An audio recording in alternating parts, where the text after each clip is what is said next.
2-2 with his very first touch of the ball. Would you believe it? Premier League Live with Talk Sport. You're listening to TalkSport's coverage of Norwich City against Chelsea from Carrow Road. I'm your host, John Anderson. Alongside me is the former Arsenal winger, Adrian Clark. This is Premier League Live. A very good afternoon. The clock has just ticked beyond midday for the second of this weekend's Premier League fixtures, and it's another of the newly promoted clubs, Norwich, in action, hoping to follow Aston Villa, who were winners yesterday against Everton. Meanwhile, Frank Lampard's hopes of a fairy tale start as Chelsea boss have led to grim reality rather than any semblance of romance. So far, a thrashing at Manchester United 2 weeks ago, defeat in the European Super Cup by Liverpool, and a home draw against Leicester have all conspired to leave the Stamford Bridge playing legend in danger of becoming the first Blues manager to fail to win his first 4 games since Bobby Campbell back in 1988. And Carrow Road may not be the best place to come looking for a much-needed win. Norwich's splendid victory over Newcastle last weekend took their unbeaten run here to 11 games going back to early January.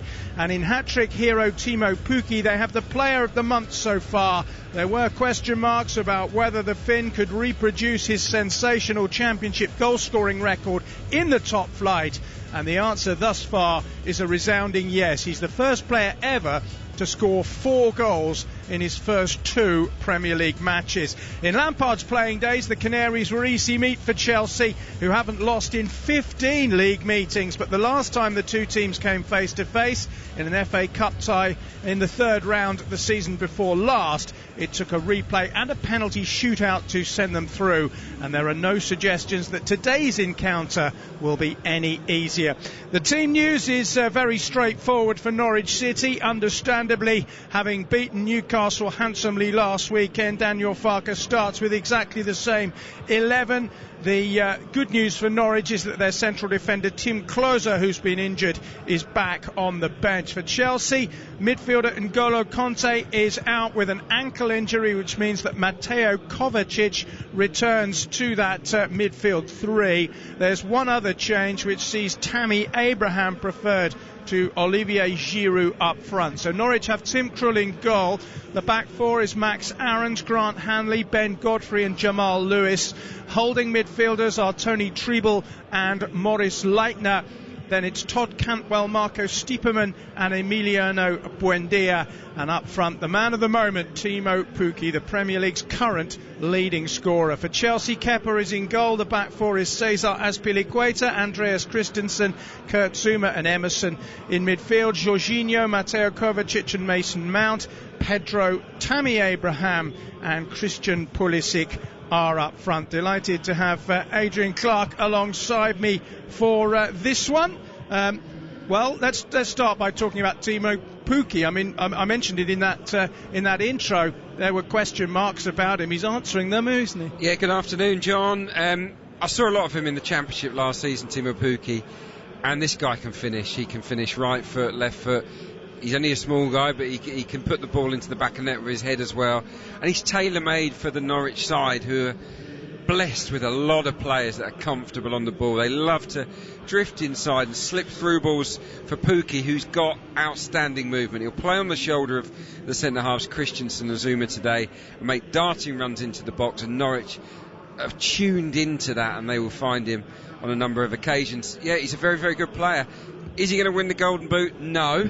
I don't think so. Not playing for Norwich City, but it would not surprise me if he got between 15 and 20 this season. And that might be enough to keep them up, which of course is the ambition of most clubs who come up into the Premier League. Chelsea, of course, have loftier aspirations, but no honeymoon period for Frank Lampard. Some of the Chelsea fans, to be fair, didn't want him in the first place. The ones who perhaps felt that it was sentiment rather than common sense. But I mean, he needs to start winning games, doesn't he? Because a club like Chelsea can't keep failing to pick up points. Yeah, good grace will only last so long, won't it? Especially at a club like Chelsea, who are not afraid to fire a manager if they're not getting the results that they expect. I wouldn't write him off just yet. I think that he has the makings of being a decent manager, but it hasn't gone brilliantly. He's hamstrung to some degree because I don't think he's got a brilliant centre forward option. Olivier Giroud should be number one in my view. Tammy Abraham starts ahead of Giroud today. I think he's hung his hat on Tammy, who's a good player at championship level especially, but I don't think he's at the level to be number 9 for Chelsea, if I'm being brutally honest. So that's a problem for him. And this Chelsea team no longer has Eden Hazard. And Eden Hazard carried them, let's face it, to the Champions League and Europa League triumphs last year. So he's starting on the back foot. It's not been a perfect start, but I see signs that he can be a good manager. It's will he be given enough time at Stamford Bridge? He'll be given more time than someone that's not called Frank Lampard, that's for sure. That's a fair point. Chelsea currently 16th in the Premier League, having gained only 1 point from their opening 2 games. They've only scored 1 goal as well. Norwich City, if they were to win today, would go joint top with Liverpool and Arsenal, who meet later on in the big game. We've got that one for you coming up from Anfield. But we've got more discussion on this one, and we'll be looking back to last night's Aston Villa victory as well in just a moment. You're listening to Premier League Live. As we look down from the cradle of our hot air balloon, we wonder as a svelte ocean of stampeding gazelles gallop majestically earthbound towards a waterhole. Somebody say a water no. Lovely. Mine's a pint. The Alan Brazil Sports Breakfast, Monday morning from 6 o'clock. Your natural selection for the big game, bodacious banter and bookings. The Alan Brazil Sports Breakfast, Monday morning from 6 on Talk Sport. Masters of Drive Time Radio, Adrian Durham and Darren Goff. Drive, she said. I'll tell you when to stop. Big names and big comments from the best in the business. Gary Neville, they need to step up the performances. I still think United will finish in the top 4. Scattergun sports talk and explosive opinion. Jamie Carey. I'm talking to Gary Neville and Adrian Durham. 5 years ago, I wouldn't have known who to punch first. Adrian Durham and Darren Goff. I love the smell of football in the afternoon. Weekday afternoons from 4 Butter me buns. on Talk Sport. Hello, Jim White here. Sorry, I've just nipped into the dentist for a quick checkup. What's that? Open wide? All right. Well, never mind that. Polish up your radio tomorrow morning from 10 when I'll be extracting the biggest names in football and filling your morning with the biggest and best stories I can get my teeth into. Jim White. Weekday mornings from 10 on Talk Sport. Can I rinse out now? Oh, sorry, I missed the sing there. The Sports Bar with Andy Goldstein and Jason Cundy on TalkSport. Join the cutthroat posse in the last chance saloon of sporting prowess. Come and Navajo if you think you're hard enough. They'll be rustling up tomorrow's back pages as they send you crashing headfirst along the bar of sport. It's the good, the bad, and the Cundy Get off your horse and drink your milk. on the Sports Bar. Weeknights from 10 on TalkSport. The Alan Brazil Sports Breakfast, Monday morning from 6 o'clock on Talk Sport. The cornerstone of any nutritious sports breakfast. A morning delivery of big names and essential game talk, discreetly wrapped and violently lobbed over the fence onto your radio. The Alan Brazil Sports Breakfast. 100% pure Scotch beef. Monday morning from 6 on Talk Sport. Driving home with Darren Goff and Durham, a sporting legend and an angry sports journalist who'll pick a fight with anyone. Just really winds me up. Absolutely unbelievable. To say I'm angry is an understatement. Adrian Durham, what an absolute clown. Dynamic, double-strength drive time radio. Shall I stay? I don't like listening to him. I'll turn off. Do you want me to stay? Adrian Durham and Darren Goff. He's an idiot. Right, hands up, who wants me to stay? Drive time radio. I don't have to. Weekdays from 4 only on Talk Sport.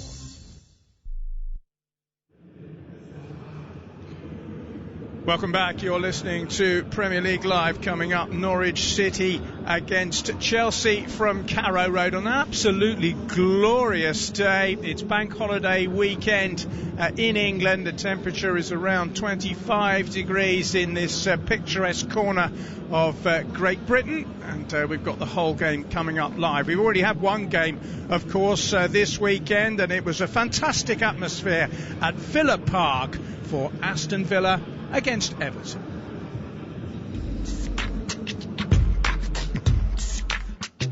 And Wesley into the area. What a chance this is! And Wesley scores into the corner. It's his first goal in English football. It means the world to Wesley and to Aston Villa. Keane with a cross towards Walcott. Oh, it had to be the equaliser. And he scooped it over from 6 yards out. Well, that just about epitomises Everton's woeful evening. How has Theo Walcott not equalised? And here is a chance for El Ghazi through the legs of Pickford, and Aston Villa have won it now. I thought it was just about deserved. I think they're a very good team. I thought they started better than we did. I thought they were quicker to the ball, quicker to the second ball, and it could have been a long night, but I thought we grew into the game, and after 10-15 minutes I thought we had a couple of counters where we put them under pressure. We felt that they would play a higher line. Watching their first two games they did, and we felt the space would be in behind. And it's a big frustration for us, not just for me as a manager, but for us as a team, as a Everton Football Club, because we come away to play football, with the desire to win a game. I think we showed inside the pitch, and not just the possession, because in some moments have the possession just to have it. For me, is not the most important thing, but we created chances, created clear chance to score more than once, and we didn't score, and for sure is a big frustration for me. 2-0 to Aston Villa then, their first win on their return to the Premier League, and an impressive performance by Villa in a great atmosphere, and a little bit of pressure on their Brazilian striker Wesley, but he took his goal really well. He might have had another, and in the end they were worthy winners. Yeah, it was a breakthrough evening for Wesley, no doubt about it. Nice to get the monkey off his back now that he scored, and it was a good goal, wasn't it? Really, yeah. I liked the run. The angled run across the face of Michael Keane was excellent, and as was the pass from Jota, another new signing at Villa Park, and he didn't even look, did he? Knew where the goal was, just drilled it into the bottom corner, and I do think that he'll do well for Aston Villa based on what I've seen so far. He's hard working, very mobile, and he might be an upgrade on the guy we're going to see in the Chelsea shirt today, Tammy Abraham, who did so well for Aston Villa, and I'm sure that if Chelsea had made him available, he would be playing for Villa right now. But they've got Wesley, and actually I think in the long run Wesley might be better suited to Premier League. Villa to stay up? Yeah, I think they've got a chance, yeah. I think all of the promoted teams have got quality.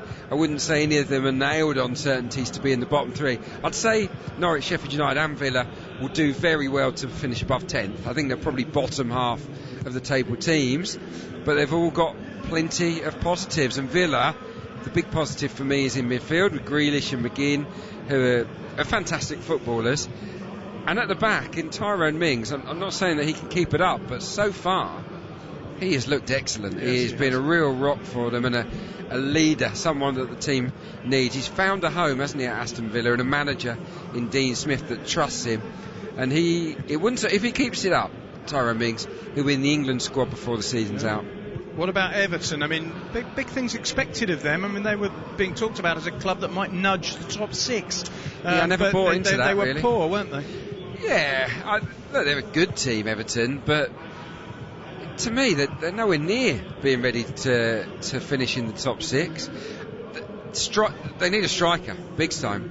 I mean, Calvert-Lewin is a good player. He is hard-working, he's physical, he's excellent in the air, but he's not going to score you enough goals, unfortunately, Dominic Calvert-Lewin. So Moise Keane needs to come in. That's what they've brought him in for, the big money, great prospect. He has to play, and they have to find a way to fit him into their model. But yeah, Everton will be there or thereabouts for 7th, 8th, 9th, but I still think they'll be some way off of the top six. Big game in our 3 o'clock kickoffs is at Old Trafford today. Dan Wheeler and Paul Mortimer will bring you full commentary on Manchester United against Crystal Palace. United, of course, wasted an opportunity to start with a 100% record after 2 games. Paul Pogba missing that penalty. Lots has been said about that. What's your take on the situation with the 2 players theoretically out there to argue amongst themselves? I think it's a joke. It's a joke. I think I put myself in that position. I used to take penalties. If I had to decide between me and you whether we were taking the penalties, how do you pull rank? If you both want it. If it was you and me, you'd take it. but then, okay. If I do, but there's more pressure on me because you've conceded that to let me have it. I think I'm under more pressure there. I don't like the idea of it. No. I used to take penalties, and if I was a manager right now, I would pick someone. United, I would pick Rashford because he looks more comfortable to me. I would go to Rashford. You've got the next 5. No matter what happens. I don't want to put him under pressure where he misses 1, he thinks he's lost the job. I'll give him 5. If he scores 3 or more, keep it. You're rolling on, but you have to change it if you miss more than... If you miss 3 out of 5, you need to change it. So that's how I would do it. I don't like what Ole Gunnar Solskjaer has set up there. And he can claim what he likes, that it's not weak management, that it's delegation, he'll leave it up to the players. But he's causing a situation that is not helpful to actually... The 2 people it's least helpful to is Rashford and Pogba because it puts them under undue pressure. Yeah, I totally agree with you. I mean, you look at the great penalty takers down there. You can't imagine anyone grabbing the ball off Alan Shearer in his heyday, can you? No, you're under pressure anyway. As a penalty taker, you're expected to score. Anything that happens, any decision-making process that ramps up that pressure is not a good thing, let me tell you. So you want to be relaxed, you want to be confident, and that's not an ideal environment. Having said that, I'm very confident that Manchester United will beat Crystal Palace in that 3 o'clock kickoff today. I've seen nothing in Palace to suggest there's an upset happening there. And United, I think, have been pretty impressive so far, like the brand of football that Solskjaer's got them playing. Yeah. 3 other games kicking off at 3 o'clock as well. Brighton against Southampton. It's a South Coast battle. It's not really a South Coast derby. Brighton have started really well. They're 5th in the table, unbeaten with a win and a draw. Sheffield United, newly promoted and going well also. They've also taken 4 points from their opening 2 games. They were at home to Leicester City, who of course drew with Chelsea the other night. And Watford, bottom of the table after a very good season last season, but struggling this time. They're at home to West Ham. Well, of course, the big game of the Saturday proceedings today is the one up at Anfield, no doubt about that. It's a big game anyway between Liverpool and Arsenal, 2 of the top 6, and they find themselves at the top 2 spots in the table. Liverpool leading the table on goal difference from Arsenal, both of them the only teams to have a 100% record so far. That one kicks off at 5:30 UK time, and Tim Long and Clive Walker will be bringing you coverage of that one. Let's hear from the 2 managers, Jurgen Klopp and Unai Emery. We want to be the team nobody wants to play against. But I still have to. It's not about being not before that you don't want to play against us, because we need opponents. It's that in the game you think, whoa, that's too much. They are too intense. They are too quick, too strong, too fast. But ever. Each match is a big challenge, and each match is for us to prepare the best possible. And also the idea is to continue cutting our way, continuing cutting our style, be strong, also to recover some players, to be fit some players. The percentage they need to improve. It's like it should be. It's a big opponent, very, very strong opponent. It's Anfield. It's us. So I'm looking forward to it. But really, we are looking forward to play and to show how we are now, and a very big test against them to show their capacity and our capacity. The two managers, Jurgen Klopp and Unai Emery. A cracking game in prospect. Adrian, your former team, Arsenal, up against Liverpool. How do you feel about the prospect of that? Well, Arsenal have had some nightmares at Anfield in recent times, conceding heavily in at least 3 or 4 of the last 6 visits, so it's not a happy hunting ground. What I will say is that there's a good positive vibe around the club at the moment. The team feels fresh. You've got David Luiz in there that's given the defence a remodel to some degree in midfield. Very youthful looking unit, isn't there, with Ceballos, Willock and Guendouzi last weekend doing ever so well, and then up top you've got Pepe joining the party, haven't you, with Aubameyang and Lacazette. So no, it feels like a new Arsenal, a new look Arsenal that's not perhaps scarred by those defeats at Liverpool. Hand on heart, I don't think Arsenal's defence is yet ready to handle Liverpool. I don't see a clean sheet there, but I can see both teams scoring, and look, Arsenal have got a chance, I think, of picking up a point. Anything more than a point would be a massive bonus for Unai Emery. What about Dani Ceballos? He's on loan, isn't he? I mean, he looks a terrific player. Sensational home debut, got to say. Very balanced player, poised on the ball. That's the phrase I would use to describe him. Reminds me a bit of Santi Cazorla. He'll twist and turn and keep the ball. His choice of pass is good. I don't think he got 2 assists last week. I don't think he's going to be a prolific assister or a prolific goal scorer, but he will give Arsenal something I think they've sorely lacked in recent seasons, and that is someone in the middle of the park that puts their foot on it and just links play nicely. He's a really gifted footballer. The only downside of Ceballos and his excellent start is the fact that he's not a permanent signing. I think a lot of Arsenal fans, based on what they saw last weekend, will be wishing that it wasn't a loan deal. As you mentioned, Santi Cazorla, he's got the same song as Santi Cazorla already, hasn't he, to the White Stripes 7 Nation Army. Oh, Dani Ceballos. So it'll be a cracking game up there at Anfield. As I said, that's at 7:30 UK time. Don't miss that, with Tim Long and Clive Walker. Here at Norwich, it's a beautiful, bright day. Everybody's in shirt sleeves. The Norwich fans waving their green and yellow flags in the air. So delighted to be back in the big time in the Premier League, and looking forward to the visit of one of the big 6 clubs. They haven't done terribly well against those clubs, it has to be said, in the years recently when they've been in the Premier League, but they will be confident after that win over Newcastle. Let's get the thoughts of the two managers, Daniel Farke of Norwich City and of course Chelsea's Frank Lampard. Chelsea is also a bit like perhaps a bit in a transition period when they want to implement a bit different style with a bit more intensity and a bit more younger players, and then to choose a Chelsea legend who has won so much and is there with so much emotion and passion for this club. It's not a bad choice, that's for sure. And for me, when I judge the first games and also what Frank is doing, it's not the question if they are successful, just the question when they are successful. They came up playing really good football, very good team, very good manager and players, and actually in terms of their recruitment and as a club, they're a great symbol, they're a great act to follow for teams in the Championship. They did it the right way. In general, we need a pretty much a round-up performance in order to be there in order to win some points. So we go to Norwich wanting to win the game, but also very respectful of a team that were on the wrong side of a defeat that wasn't the story of the game against Liverpool.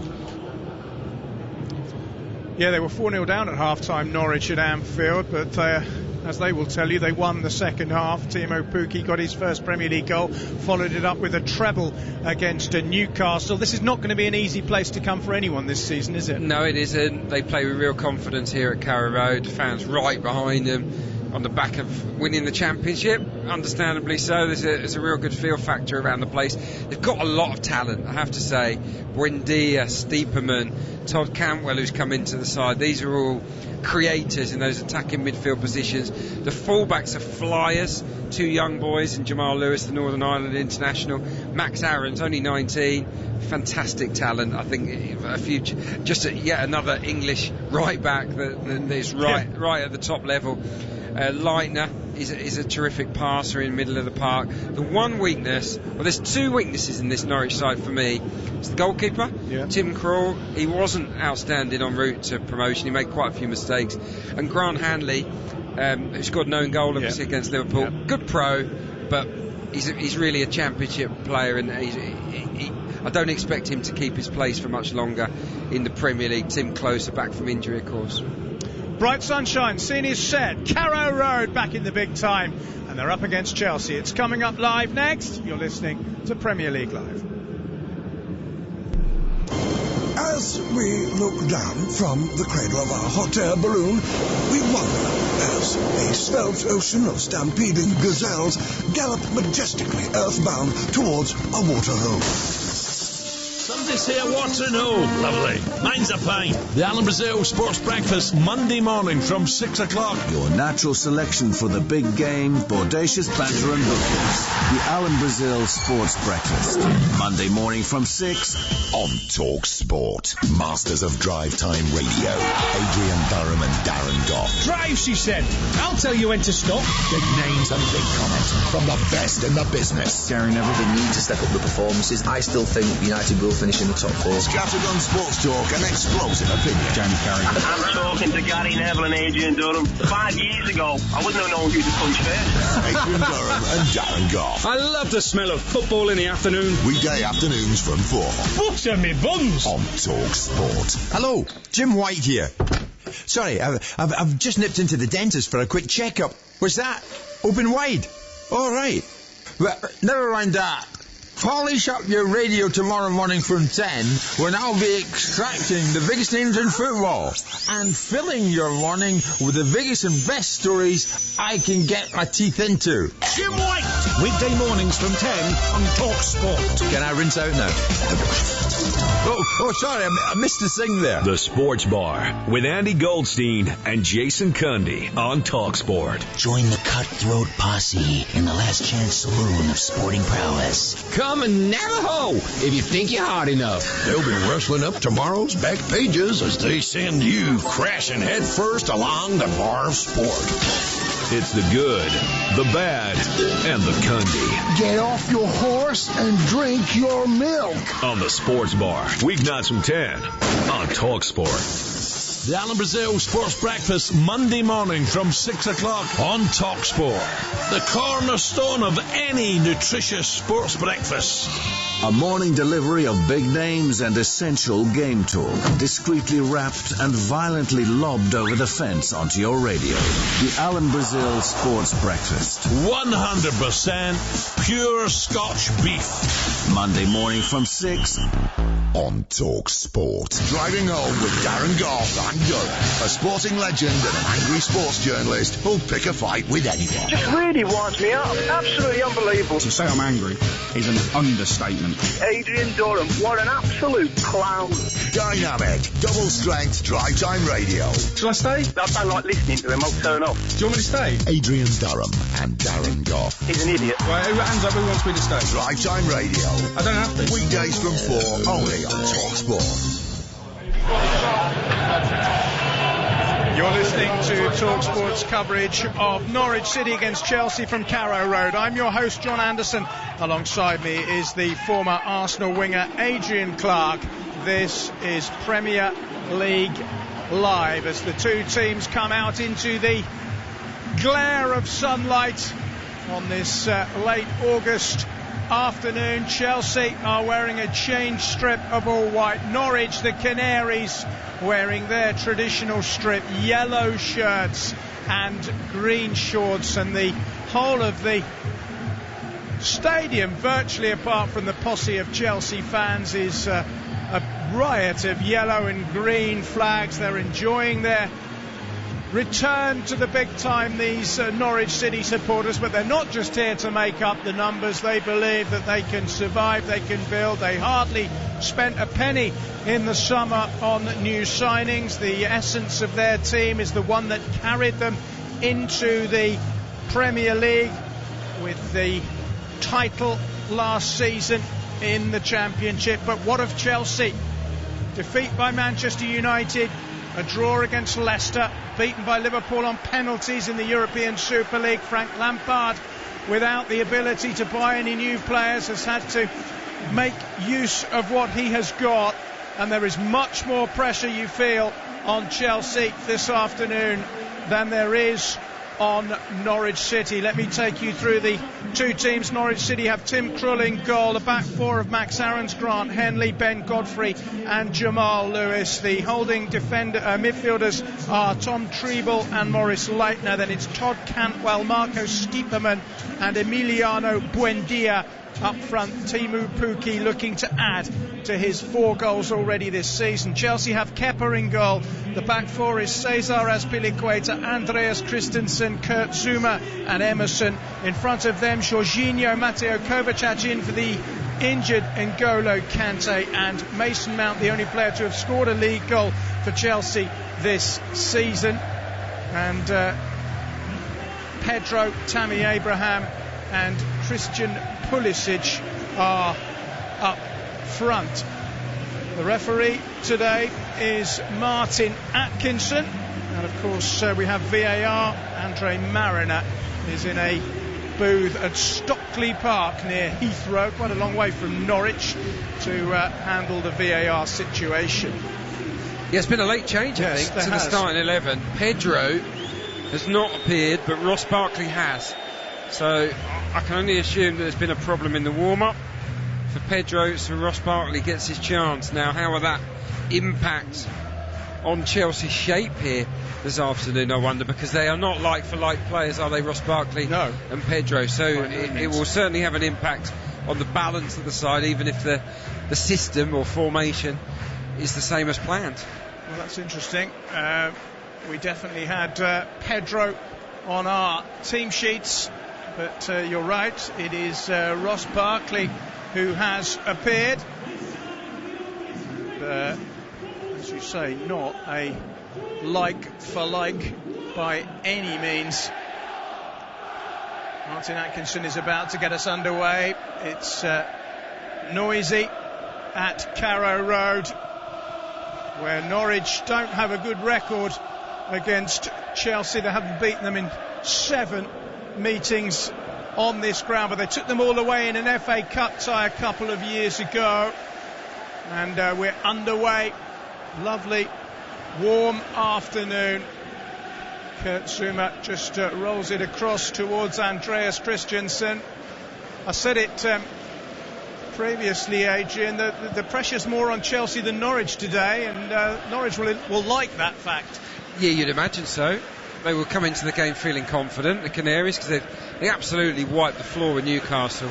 And they are a team that are exceptionally comfortable on the ball. They knock the ball around, as if it's a practice game at times. They are not a team that play with nerves. Daniel Farke has instilled great self-belief in this group. They have a settled pattern of play. Can you say the same for Chelsea under Lampard? Probably not. Not yet. They're a team in transition, aren't they? And we're yet to really find out what kind of Chelsea they're going to be under their new manager. We think they're going to be attack-minded, but so far they've also been a touch leaky at the back. They have. Kurt Zuma had a nightmare against Manchester United. He was rather better in the game, but they drew against Leicester City.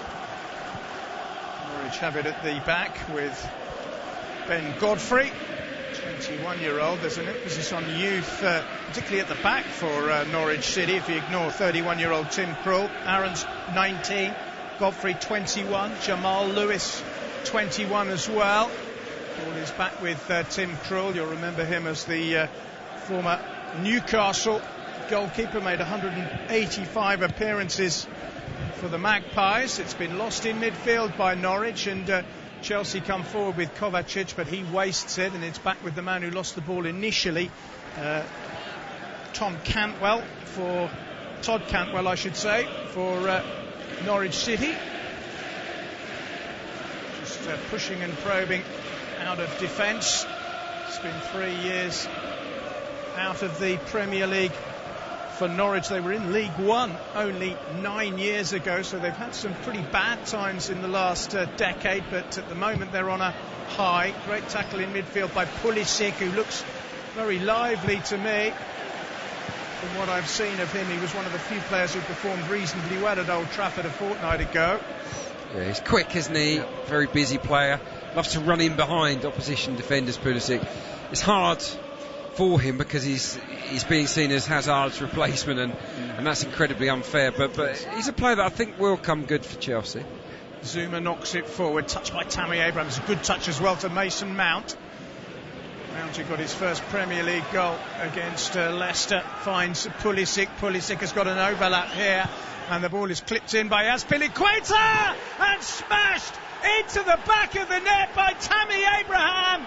Exactly 3 minutes have been played, and Chelsea, with the first meaningful attack of the game, go across, all of them, to hug Frank Lampard. It's just the start he and they wanted. It's Norwich City 0, Chelsea 1. It's a dream moment for Tammy Abraham. You can see what it meant to him. Ran straight to his head coach Frank Lampard, who's shown such faith in him.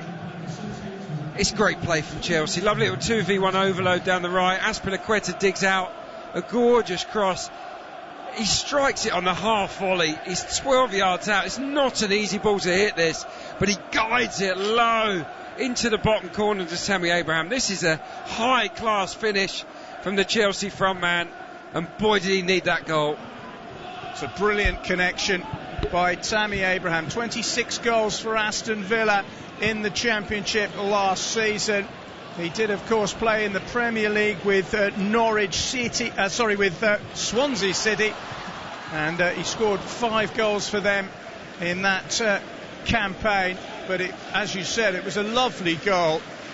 It was Mason Mount. Well, actually, it started with a lovely touch by Tammy Abraham, who just managed to flick the ball into Mount. It was worked across towards Azpilicueta. Brilliant cross by him, but take nothing away from the finish. That is a really hard skill. He's volleyed it crisply and cleanly, and he's kept it low. It's a brilliant goal. It's absolutely magnificent. Look, ahead of kick-off, you know, I was fairly honest about how I feel about Abraham. I think he's an exceptionally good Championship striker, but someone that probably isn't quite good enough to be the front man for Chelsea. But that goal was certainly good enough to be worthy of the number 9 Chelsea shirt. It was a high calibre finish, not an easy ball to strike, but he made it look simple.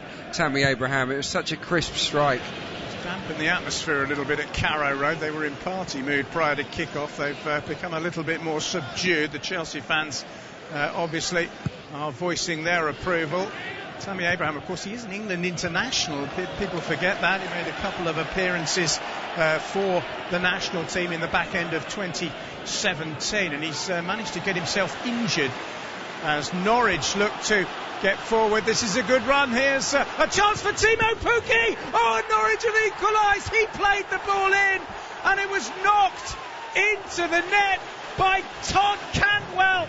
We've had 2 goals in the opening minutes here, 6 played, and Timo Pukki, who's been the goal scorer par excellence for Norwich, turns provider and turned the ball back for Todd Cantwell, who from close range has beaten Kepa easily, and it is Norwich 1, Chelsea 1. What a start. Classic Canaries football. It starts when Tammy Abraham loses the ball, and then it's all about Buendia. He wriggles past a couple of players, feeds it to Cantwell, who then slips it left to Timo Pukki, and this will please Fantasy League fans because it's not a goal for Pukki, but it is an assist. He slides it across the 18-yard box, and Cantwell attacks the near stick, slips it through Kepa's legs. It's real quality football from Norwich City. Excellent start to this game. Wow. Well, it's been an amazing start. Tammy Abraham putting Chelsea in front. The lead didn't last very long at all, and we're at 1-1 with only 7 minutes having been played. Here's Mason Mount now for Chelsea, and he lets fly from just outside the penalty area with his right foot. It looked straightforward for Tim Krul. He made a little bit of a mess of gathering it, but it didn't matter really because there was nobody in and around him. But this has got at the moment every prospect of being an extraordinary game. Well, I thought ahead of kick-off both teams would score. You know, I predicted a narrow win for Chelsea in a relatively high-scoring game. That certainly has the look of that at the moment.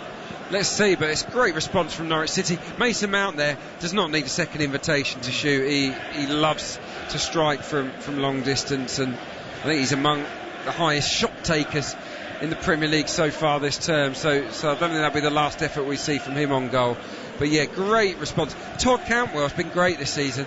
Unexpected start for them. He's on the ball now, and he's found Teemu Pukki again. Pukki into the penalty area for Norwich City. Can he create another? No, it's knocked away by Kurt Zuma. It's not completely clear. Norwich still have it, and the ball is rolled back by Max Ahrens. And in midfield is Moritz Leitner, one of the Germans that Daniel Farke has brought to the club. This is good play by Norwich City at the moment. They're inside the penalty area, but they've been blocked by Jorginho's tackle. Todd Cantwell is the first Norwich player other than Teemu Pukki to score this season. He got all 4 of their goals previous. It's only the second time he's scored in the last 2 seasons. His last goal was against Rotherham back in December. Todd Cantwell, he's not a prolific scorer, but he arrived timing his run beautifully to convert at the near post and give us a second goal in quick succession. Yeah, he did. He did that in the last game against Newcastle. Very nearly scored a goal. It was a good save actually from Dubravka on that occasion. He's someone that goes into the box late. But yeah, just the 1 goal last season, only 2 assists as well. He's actually levelled that in the space of 3 Premier League games, which is quite remarkable. But he's a player that I know the locals have said has come on leaps and bounds this summer. Had a terrific pre-season, and he's in the team because of that. He wasn't expected to be in Farke's starting 11. There's also been an injury to Onel Hernandez, wide man, Cuban-born wide man. I think that's opened the door for Cantwell, and well, he's taken it, hasn't he? He certainly has. Yes, Hernandez, the first Cuban ever to play in the Premier League. He injured himself, I think it's a cruciate, unfortunately, in an accident at home. It wasn't football related at all. Here come Chelsea, who've seen their early lead wiped out pretty quickly. Norwich win the ball back in midfield with Buendia. He finds Jamal Lewis, who scored in the last match that these two played against each other. It was in the FA Cup. It was a 1-1 draw, and it took the tie to penalties, which Chelsea won. It's the only goal that Jamal Lewis has scored in his professional career. Tammy Abraham is now running freely again, having suffered an injury as he tussled for the ball on the near side. Here's Buendia, who his name literally in Spanish means good day. He was born on Christmas Day actually, so it's quite fitting. Norwich come forward now with Ahrens, whose ball down the line is blocked. They're so confident, aren't they, in possession? They pop the ball around, they create triangles, 1 and 2 touch. They are the epitome of what you describe a cohesive team. They just, everybody knows each other's jobs, what the type of passes they like receiving, and it makes them great to watch. Norwich City, they've started this match, as they did at Anfield in a way, with zero fear. When they're in possession, they are as confident as I've seen any other newly promoted side. Yeah, and they didn't shrivel when that first goal went in. They hit back straight away. Here's Chelsea with Ross Barkley, who wasn't expected to be in the starting 11, but has replaced Pedro late on, trying to get it forward. It's cleared for Norwich by Grant Hanley, headed back by Zuma, and that's a nice cushioned header, square by Treble, who's another of the German contingent. He's the destroyer in the middle of the park. He's the guy that wins the ball and gives it to the others. Lightness, a very good passer alongside him. Ball forward, intercepted by Grant Hanley, who had the misfortune of scoring an own goal in that 4-1 defeat on the opening game of the season. It was a Friday night when Norwich lost to Liverpool. They beat Newcastle here, and they currently level with Chelsea as Leitner plays the ball forward. It should roll all the way back to Kepa, who had no chance with the goal. It was fired in from close range at his near post after Teemu Pukki had set the ball up. So Pukki's got 4 goals and assist already this season.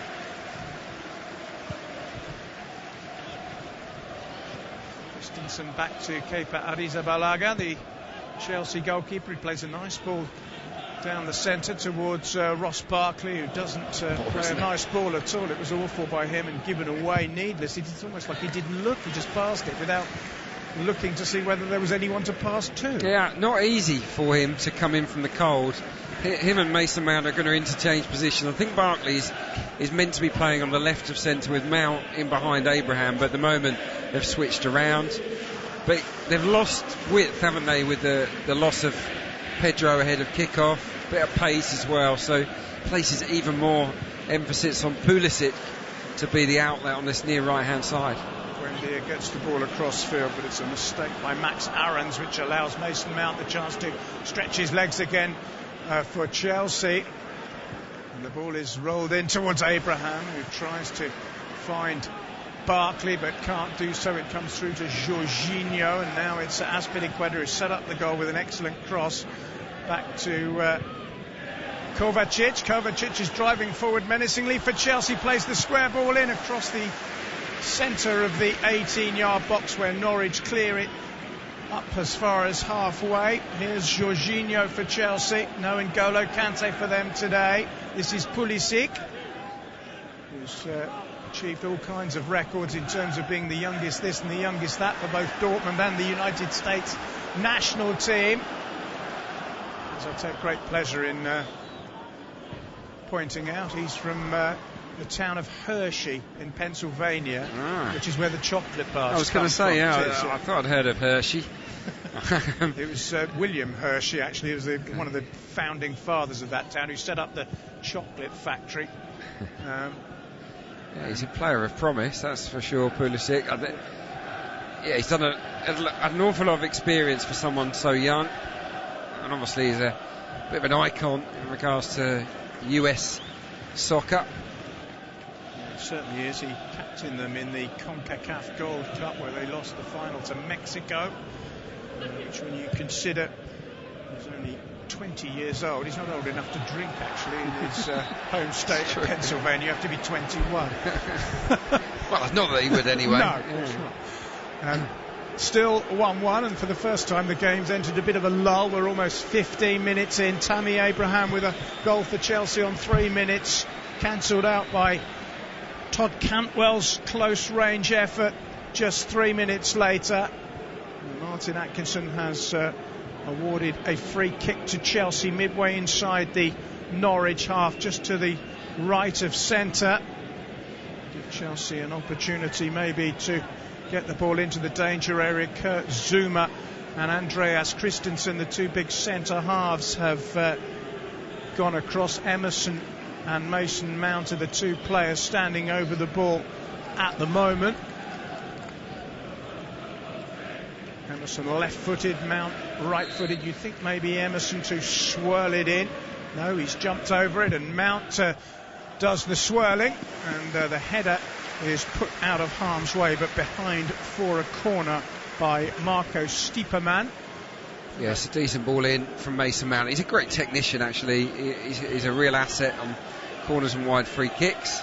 He started the game well, Mason Mount. I think for a young player, again, of limited Premier League experience, he's trying to take the initiative. He wants to be on the ball as often as possible. He's not here just to make up the numbers. No, absolutely. Scored for Derby against Norwich in the Championship last season. Here's the corner, solid header away by Ben Godfrey. It drops for Emerson. Emerson out to Barkley. Barkley with the swirling cross, looks too long, and it drifts beyond Tim Krul's left-hand post, and the opportunity goes. That was the first corner of the game going to Chelsea. We're just watching another angle of Tammy Abraham's goal on our monitors. He really did hit it crisply. And then the equalising goal. Question marks against the defence there. Should Cantwell been allowed to have stolen in there? Anyway, we'll talk about that later, because here come Chelsea again, and they've scored, and it's Mason Mount with a wonderful goal to put Chelsea back in front. He just took his time, steadied, and aimed and fired and hit the back of the net beautifully. He scores for the second Premier League game running, and Frank Lampard's team have regained the initiative at Carrow Road. He scored for Derby against Norwich last season in a game which finished 4-3, and this one could go the same way. Goals galore at Carrow Road. It's Norwich 1, Chelsea 2. Well, the Chelsea kids are on fire here at Carrow Road. It comes from a turnover. Max Aarons gives the ball away, and Chelsea punish them for it. The defending is all over the shop. Players are getting dragged to the ball. They're not making any inroads at all. Grant Hanley is left completely by one drop of the shoulder by Mount. He gets himself 1v1. Has he got the composure to finish? Yes, he has. He curls it at pace right into the corner. It's a brilliant finish from Mount and a great goal from Chelsea. Yep, it's another terrific goal from Chelsea. Can they hang on to it this time? The lead only lasted 3 minutes when Tammy Abraham put them ahead. And here come Chelsea again with Mount, who's been outstanding. Finding Emerson wearing lilac boots over on the left-hand side. Mount wants it again. He's been the game's outstanding player, but as soon as you say that, of course, he plays a misguided pass, which was intended for Tammy Abraham, and didn't get anywhere near him. But didn't he take the goal well? He just steadied himself and decided where he wanted to put it, and he was absolutely on the money. Yeah, he's a player, isn't he? He's